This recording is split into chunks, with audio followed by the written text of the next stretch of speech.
Takulandirani ku AMTV Malawi kuchimake kwa nkhani zenizeni.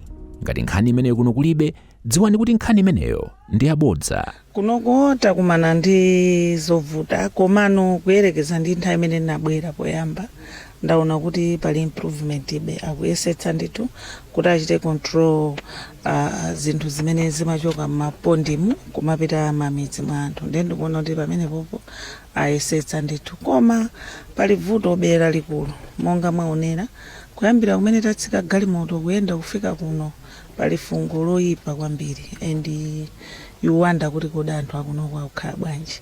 And then atiuza kunena kuti mapondiwa asiya kuagwirisa ntchito 3 months akayamba kugwirisa mashini awo amene akupanga manyowa, chimene chili chinthu chapamwamba kuti kampani ilipangire fetereza, komano azidikira kuti dzuwa lichotse madziwa.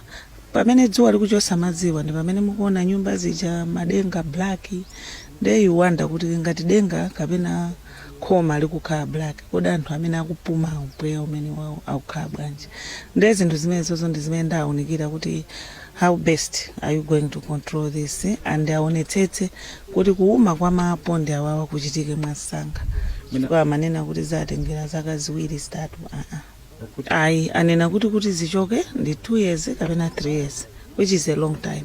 Ndiye tauza kuti iwo apeze njira yokuti izi zichoke mwasanga osati pa zaka ziwiri kapena zitatu ayi, chifukwa pamene akudikira kuti ziume ndi dzuwa, zimpweya zimene zikuchita evaporate zija ndi zimene zikuononga manyumbawo. Ndiye ndikukhulupirira ngakhale sali wa sayansi kuti zimene zonse zikuononga anthu amene akuzipuma. Tatukaza kwambiri antuna. Zikomo. Osayiwala kupanga subscribe ku channel ya AMTV Malawi.